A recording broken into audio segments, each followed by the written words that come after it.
Entonces, bueno, pues todo se hacía ahí a mano, pero aquí ya tenía un elevador que caía ya el material triturado y lo que hacía es subía por unos cangilones y aquí a estos hilos que hay aquí le caían ya automáticamente. Y del silo prácticamente aquí había, debajo de la casta esta, hay una vía que une desde la parte baja de aquí hasta este punto. Pero eso es una vía subterránea, ¿no? Una vía subterránea. Sí, yo he ido por... Era un túnel. Sí, yo he ido por esa vía, sí. El operario que se dedicaba a llevar el material hasta el horno, ese llevaba con una vagoneta, pero empujando a base del hombro. Tracción humana. Era humana. Y eso lo descargaba aquí en la plataforma del horno y los que estaban en el horno ya cogían cestos, cogían las cantidades que querían y tal.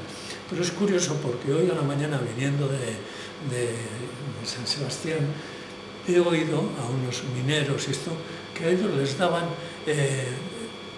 trabajo a los más fuertes, y esto dice que les daban trabajo para cargar 15 vagones, o 15 vagonetas de estas por el suelo. Sí. O sea, tenían que cargar 15 vagonetas. Y entonces este hombre que estaba aquí también hacía lo mismo. Ah, bueno, y estos que decía el de la radio, que cargaban y podía cargar en 3 horas o 2 horas o 5 horas y se marchaba a casa. Ya no pertenecía a esto. Pues este era igual, este era Pedro el Morico, que era muy famoso. Ese hacía ese trabajo.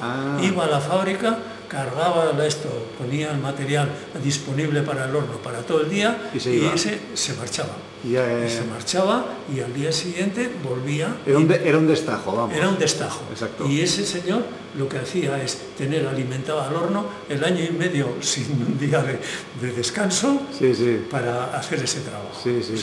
Él los sábados, los domingos, trabajaba todos los días del año.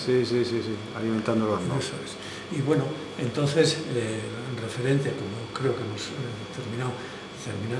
hemos llegado a que el laminador comercial, pues en este laminador comercial ya se hacían más cosas, se compraban materiales de otros siderúrgicos, y lo que hacían es el material que se hacía en el pudelar, esas barras de 2,5 metros que hemos hablado, esas las cortaban en trozos. Y según el material que pedía el cliente para hacer esto, había un tal Pepe de Langarica, o el González de Langarica, que se encargaba, en los tiempos que yo conocí, que se encargaba de calcular qué cantidad de material tenía que poner en ese paquete, con chatarras, con una serie de cosas, para que la longitud del material que tenía que fabricar los laminadores fuese lo suficiente, que no sobrara o que no haya que tirar chatarras, porque todas esas chatarras luego volvían a ser recuperadas.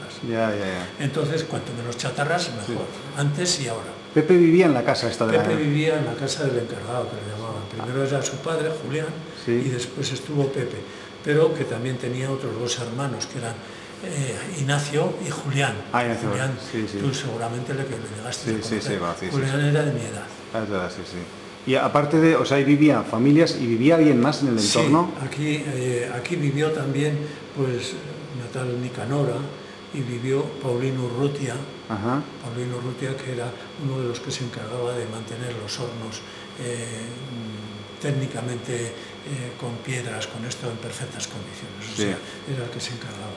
¿Y aquel edificio largo era vivienda o no? ¿Aquel que está al fondo? ¿Este de aquí? Sí. Bueno, ese edificio fue primero casa de obreros. Por eso es que tiene aspecto de... Sí, fue casa de obreros. Y luego ya se hizo allí una carbonera, sitio para los modelos de fundición, etcétera, etcétera. Pero fue la casa de los obreros. Sí. Pero muy al principio, ¿no? Al principio. ¿Tú conociste ahí viviendo gente? Desde el principio no conocí. O sea, que cuando tú vivías había gente en esta primera casa y vosotros que estabais... Y nosotros arriba, pero de la fábrica no había nadie más. La fábrica no había nadie más, sí.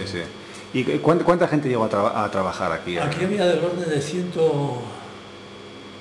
Creo que eran hasta 170 y tantos, 180 aproximadamente, entre las oficinas de abajo y y lo que era ¿Las oficinas estaban abajo? Las oficinas estaban en el Palacio de Ajuria. Ah, estaban en el palacio. Sí, sí, estaban allí. Sí, y sí. luego estaba pues la Casa de la Turbina, y esa casa que yo no la conocí. Eso tiene que ser anterior al siglo, del 1870, 80, 90, no sé si. Porque la maqueta, ¿de dónde la has sacado? ¿Dónde te has informado? Bueno, hay una fotografía muy antigua, que está prácticamente, no se ve muy poco de esto, pero bueno, yo también me he imaginado algunas cosas, pero bueno, en principio, esto existe. Sí, Esto sí. existía. Sí, esto, ¿a qué te Los refieres? hornos existían. A ver, la parte de arriba que has dicho esto existe, ¿qué es Sí, esto? la presa, este es depósito de las menas. ¿Por qué las menas? Porque aquí estaban las menas, los minerales. Ah, menas mineral. Menas minerales. Ah, vale, depósito de ¿Por las menas. qué esto, el depósito de las bolas? Bueno, pues porque, bueno, primero, el agua que se turbinaba aquí, Sí. venía a parar aquí, Ajá, después de haber producido energía. vale. De aquí, esta agua bajaba por medio de este canal aquí, Sí. y por un chimbo, que le llaman, en euskera, chimbo, abrían desde abajo el chimbo y se ponía en marcha una turbina que estaba a 9 metros de profundidad en la fábrica, más abajo, Sí, y entonces por un tubo movía esa turbina movía un volante de 20.000 kilos de peso, que se dice sí, fácil, sí, sí. y ese era el que daba la inercia cuando le metían las bolas para hacer el reducido del material. Sí, sí. Pues ese es el que, al meterlo esto, con la inercia pasaban las bolas, y así Todo hidráulico, vamos. todo hidráulico. Sí. Entonces, esas aguas que eran turbinadas aquí, en este pabellón, salían aquí. Sí, salían ahí abajo. Sí, sí. Salían, atravesaban el Río Grande Sí, sí, sí. y se iban al Cauce Negro. Ah, por un canal al Cauce Negro. Al Cauce Negro. ¿Iba a parar dónde Y ese que iba canal? a parar a la central. ¿Aquí venía? Sí. Y en esta central había una turbina de 50 caballos, Francis, que era con poca altura, porque el depósito estaba ahí Claro, arriba, que sí, eso sí. lo conocerías tú, y tenía una tubería bastante grande, creo que unos 80, no sé cuántos, y venía aquí. Y esa era la que movía concretamente la turbina y que daba la luz a la fábrica. Sí. Que es, hasta entonces habían andado con candiles, o sea, en una palabra, o sea, Sí, sí, se sí. dice fácil, pero es así. Sí, sí, sí. Y solo daba luz a la fábrica, ¿no? Solo y al barrio. Ahí, al barrio de arriba. Y no nos cobraban nada más, Ah, no nos cobraban. Al barrio de Intusi, ¿eh? Sí, sí, sí, la zona todo de el arriba. barrio de Intusi. De ahí para el pueblo ya era otro mundo. Era otro mundo. Luego ya cambiaron las cosas, ya vino la luz Araya, vino todo, pero... Sí, sí, sí, sí. sí, sí.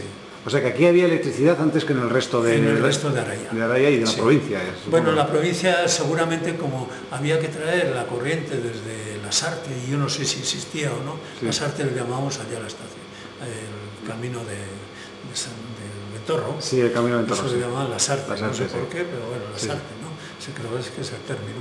Y de allí ya, pues, ya trajeron la corriente a Araya, Ya. pero lo demás sin corriente. ¿Qué etapas ha tenido la fábrica? O sea, quiere decir que primero hubo el Altorno, pero luego el Altorno en un momento dejó ya de existir. Bueno, en principio yo me gustaría hablarte un poquito más de los vicisitudes Vale, que perfecto. pasó, Sí, sí. que pasó desde que se creó la fábrica, porque hubo suspensión de pagos, otra suspensión de pagos, vuelta a suspender pagos, cambio de accionistas. El que inició la fabricación, el proyecto de la fábrica desapareció porque él puso los valores que él tenía en acciones, como otros más de los accionistas, y se marchó porque ya veía que esto no tenía nada que hacer. Entonces aparece una persona que es importante aquí en Araya y que pocas veces he oído, o casi nunca, pero yo me he preocupado de enterarme un poco. Aquí había un tal Celedonio Urigoitia, que ese sí era de Ochandiano, de Cianuri, de esa zona. ¿Y por qué vino ese hombre aquí? Pues yo creo que ese vino movido porque en Ochandiano, Cianuri, todos esos, había mucha idea de lo que eran el hierro, las ferrerías, etc. Y este vino aquí y alquiló la ferrería esa, concretamente. Y se casó aquí en Araya. ¿Hablamos de qué año? Pues Más o menos. Yo creo que esto es del año 1800, ahí me pierdo un poco, ¿no? Tendría que mirar los datos, pero hay. Pero bueno, este matrimonio casado, este Celedonio casado con una de Salvatierra, concretamente tienen un hijo. Y ese hijo es uno que le ayudaba a su padre en la ferrería. Entonces ya había cierta afinidad entre el padre y el hijo de lo que...